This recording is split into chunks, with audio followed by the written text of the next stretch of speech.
babwire kabisa. N'uyu mupasiteri yitwa Rwasa Melchior, ni umupasiteri amaze iminsi itari mike mu gikorwa akorera rero hariya ibuhigira nka ego kubera ivyo nyene twabonye yo kwegera hafi ibuhigira nka ni hafi y'umuhana wiwe, ariko no kure jewe ndabazotinda je ego no kure uzotinda je none muramuhaye kazi Yesu amukorera iki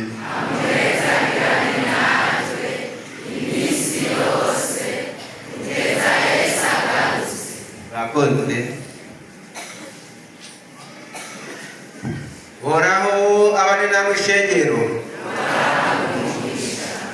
bakonde cyane ego kuri uyu munsi w'itariki ya 8 ukwezi kwa kabiri nongeye guteka iteka n'Imana guhagarara imbere y'ishengero ry'Imana meze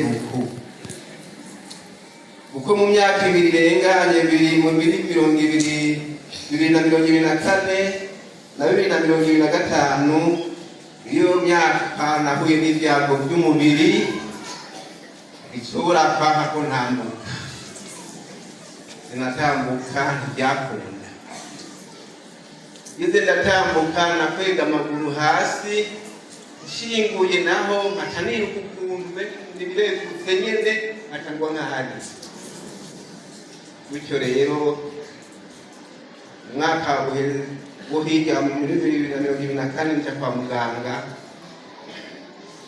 yewe kwa muganga baca baruca kuri sikaneri yarakwitanganyika keya babwiye bavuga bati amaguru si yagwaye n'umutwe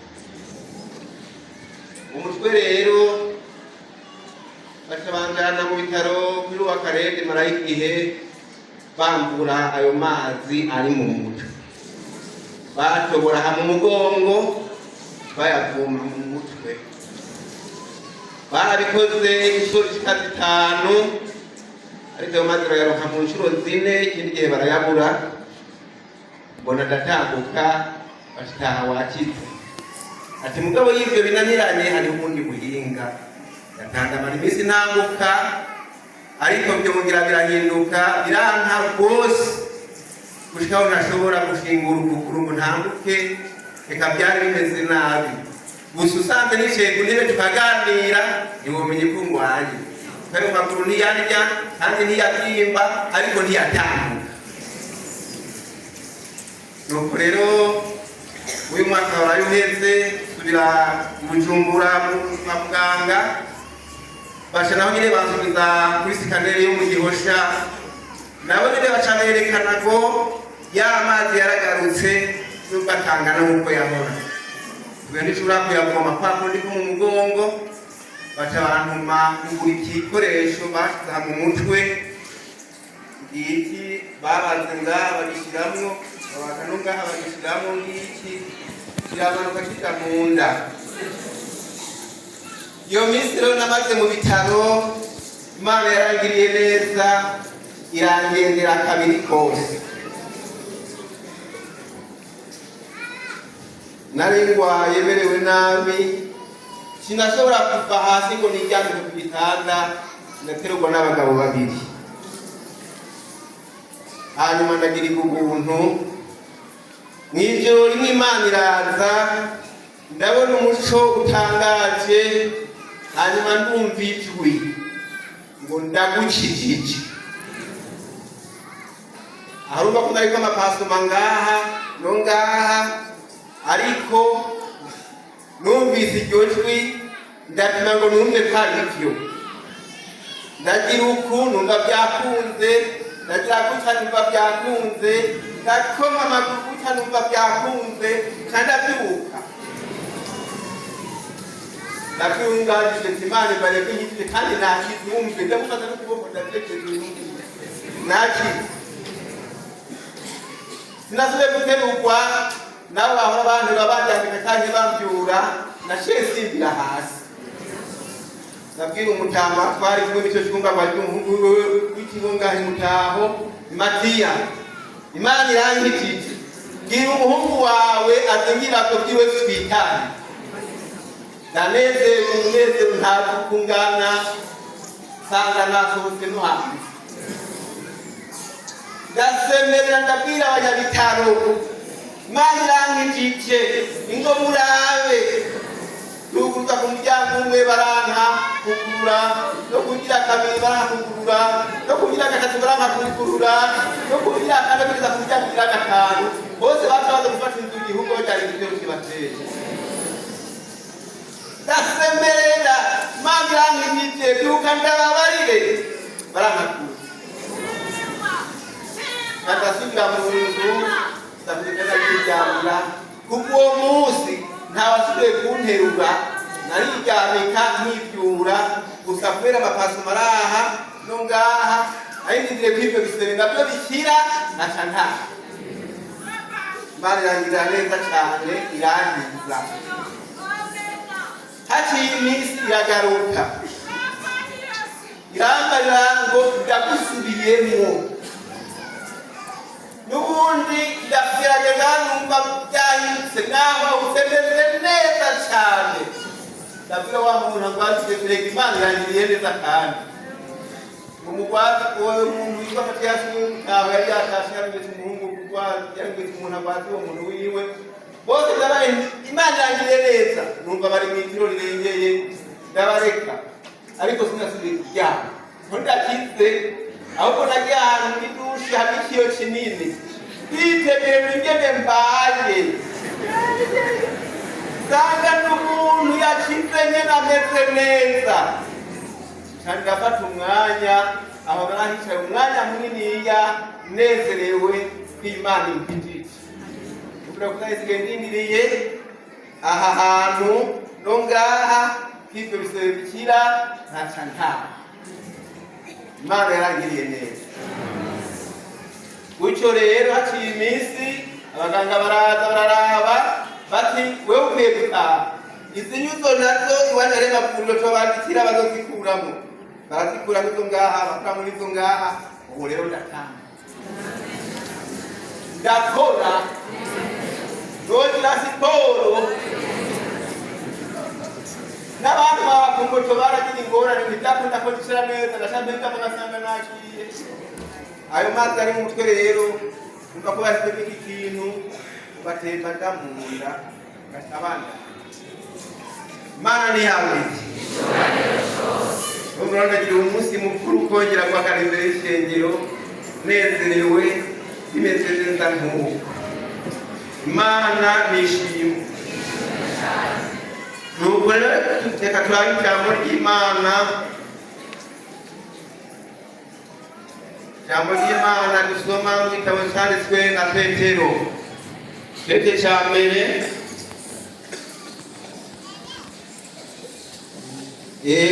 Hari ibingira nk'abarabatasha mwakira intasho zabo.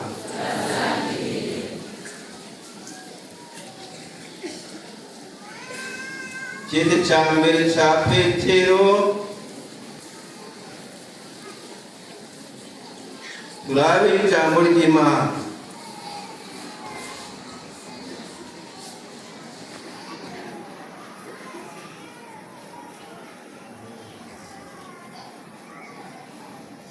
Turasoma ajya mu gice cya mbere ku murongo wa 3.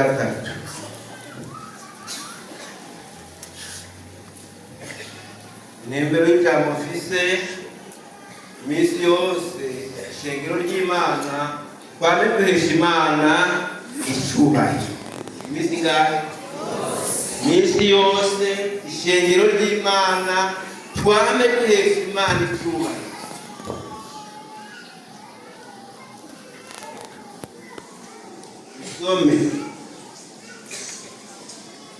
Petero ashimira Imana ibyizigiro bizima.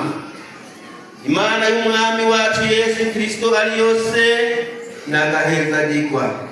Yatubyaye ubwa kabiri nk'uko imbabazi zayo nyinshi ziri, kugira ngo tugire ibyizigiro bizima, itubyaze kuzuka mu bapfuye kwa Yesu Kristo, ngo tuze twegukire umwandu utazobora, utanduye, udakabirikana, mwabiciwe mu ijuru. N'aya majambo Imana yangiriye neza, nukumenga ndabisubiramo kenshi. Imana y'umwami wacu Yesu Kristo ari yose iragahezagira.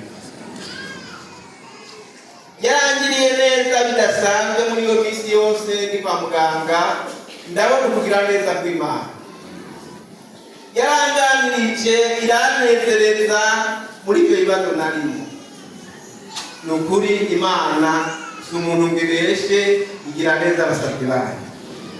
Petero ariko arashima Imana, aravuga ngo Imana y'umwami wacu Yesu Kristo ari yose, nimunyishure ngwi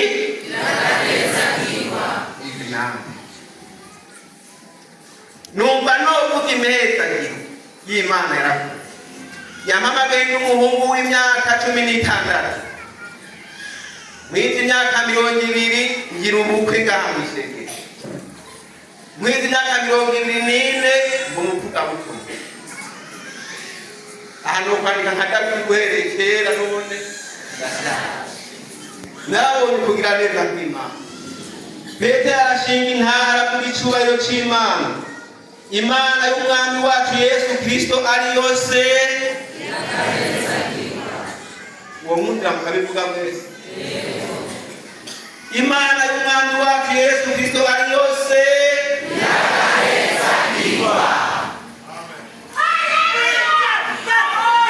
igira neza ku munsi ku munsi. Petero aravuga rero ngo yatugiriye neza, iragahezagirwa, yatubyaye ubwa kabiri kugira ngo tugire ibyizigiro bizima, itubyaza ukuzuka mu bapfuye k'umwana wayo Yesu Kristo, utuze twegukire umwandu utabora, udakabirana, twabiciwe mu ijuru. Banyagashikana Imana ihamye mu nkundire n'amatambaragiye barimwo mu bivuge.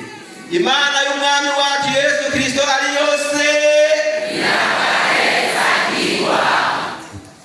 Muhezagirane ubwanyu, abarongozi muhezagira ishengero, abakozi b'Imana muhezagira ishengero, namwe shengero muhezagira abakozi, namwe bana muhezagira ababyeyi. Imihezagiro y'Imana ikwire mu ishengero ry'Imana. Imana ishima. Imana y'umwami wacu Yesu Kristo yo ikora ibitangaza bidasanzwe iragahezagirwa, itugira neza ku munsi ku munsi. Navuze ko naravuga ko nafise imyaka 24 narabonye ibikorwa by'Imana byinshi byiza. Iri jambo ry'umuhezagiro muvuga riramera ntibiherayo, muze murabiba muhezagirana. Bakozi b'Imana muhezagira ishengero, shengero muhezagira abakozi, bana muhezagira ababyeyi, bagabo muhezagira abagore, bagore muhezagira abagabo. Imana y'umwami wacu Yesu Kristo ari yose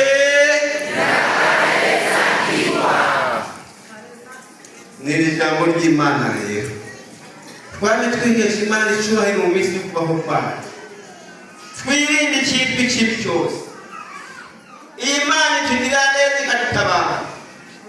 Reka nabari kumva biteri none indwara idasa neza abandi iza kubera iki? Kumenya ntabandi numva bafite amazi mu mutwe. Iyo ndwara turayibona cyane cyane mu bana, kandi n'icyo kintu twagushiriyemo yari umwana dushira mu kizoza kirakura mu mpapuro. Iwe rero numva ufite amahoro, umutekano, ndatambuka, ndakora, ndagenda. Nukuvuga bambariye bati iki kintu rero wavuze twashizemo uzoshimwa n'ubuzima bwawe bwose. Kugira ngo wongera gukura oya iki niri jambo fizere bamepesha Imana iki Imana y'umwami wacu Yesu Kristo ari yose reka dusome ngahe n'iri jambo mu cete Pawulo yandikiye Timoteyo icete cya mbere. Imana idufashe tunezerwe iminsi yose kw'icubahiro. Ntabwo ijambo ry'ibihezagiro riramera ntiriherayo. Namabona mu giti kurane hajya heza n'ubu turageruka ugiye gute haruguru usanga amaparikingi y'imodoka nyinshi. Reka Pentekote bazikuye mw'iri jambo mubwirana ngo Imana iguhezagire. Umukozi w'Imana yaraturongoye Pastori Mazina tuje guhanura iryo barabara yaza ku nzu y'ibyatsi hajya yarinze y'ibyatsi mugabo bagize ibyumba binini binini bibaye nk'ibyumba nka bine.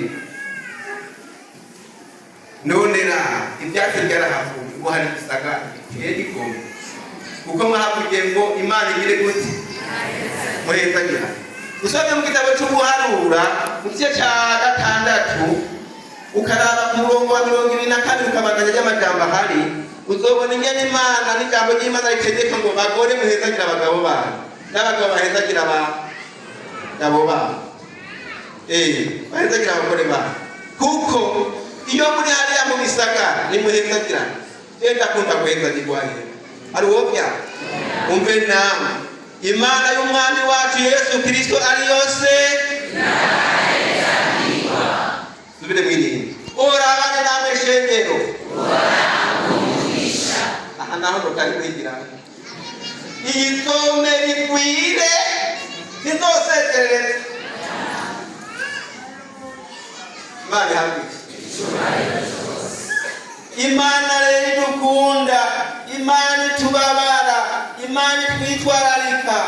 Mwami muhezagira ndabara ku ruhande rw'abagabo iyo batahuje babwahariya mu misozi batembereyemo baraka ku mihana yo hasi. Abo kwanaka mwiriwe ni Matiya aciye hano renga. Abo kwa Gasupari mwiriwe ni Matiya aciye hano bakarenga. Ariko ageze muhira ngo tungwi none bari abo kwa Matiya nawe kwa Gasupari ni mukunda cyane kurushamba bari mu muramukanye unezeranwe abandi gishegero mu muneze kubisinga musenga utagira gusa nuko nayo majambo Imana dufashe tumenye iri jambo ni muri Timoteyo cya mbere Timoteyo cya gatatu umurongo wa 14 reka turisome gatatu ku 14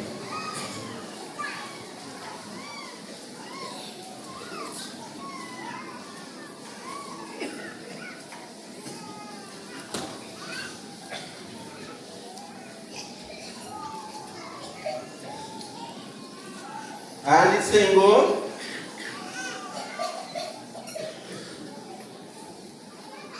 ushitsaho nzozira wamugira umwete wo gusomera abantu no kubahanura no kubigisha iwanjaranijwe ku ngabire iri muri wewe ngo wahereshwa n'iby'abavugishwa n'Imana kurambikwa kw'ibiganza by'abakuru ibyo ubishire ku mutima umwete ubyambemwo kugira ngo uje imbere kwawe ubonekere bose wirinde ubwawe no kubyo wigisha wamushishikara ibyo kuko nibyo iwagira utyo uzokwikiza n'abakumva bose. Imana idufashe twame tugira umwete wo guhesha Imana iki mu mvugo zacu mu bikorwa byacu mu byumviro byacu twame duhesha Imana icubahiro.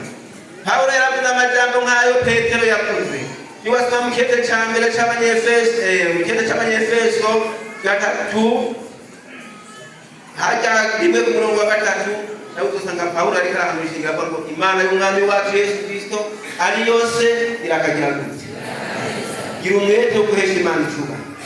Nimuvugane bibi ariko muvugane byiza iminsi yose munezerwe guhezagirana imihezagiro y'impemu izobazako. Mwirinde ikintu kibi cyose. Umuntu wese yame yiga guhesha Imana icubahiro, ntuvuga amajambo mabi ateye isoni. Nasomye hano byakozwe n'umwa igice cya 9 umurongo wa 31 kubandanya, hari ijambo ngo ishengero ryubaha Imana yari Galatiya, i Galilaya, i Yudaya hose ryubaha umwami Yesu, rirahangama, rigira amahoro, riragwira. Ishengero ryagarikiwe na mpemu yera ngo riragwira. Tunezerwe ishengero ry'Imana ko ryagarikiwe na mpemu nde mwami mubisubiramwo. Imana y'umwami wacu Yesu Kristo ari yose nuko Imana ibayeganye. Tugomba dusenge. Urakoze Mana kuwatwigishije amajambo meza kandi aryoshe, hari mukadukurikirana ukaduhezagira, ishengero rikagwira mu mpande zose rirongowe na mpemu wawe yera. Nuko icubahiro cyawe kibonekere mw'iri shengero nk'umurango na nijoro. Abogomba kuritunga urutoke ubakurikirane, ishengero ryawe ryibera amahoro. Tubisabye mu izina rya Yesu.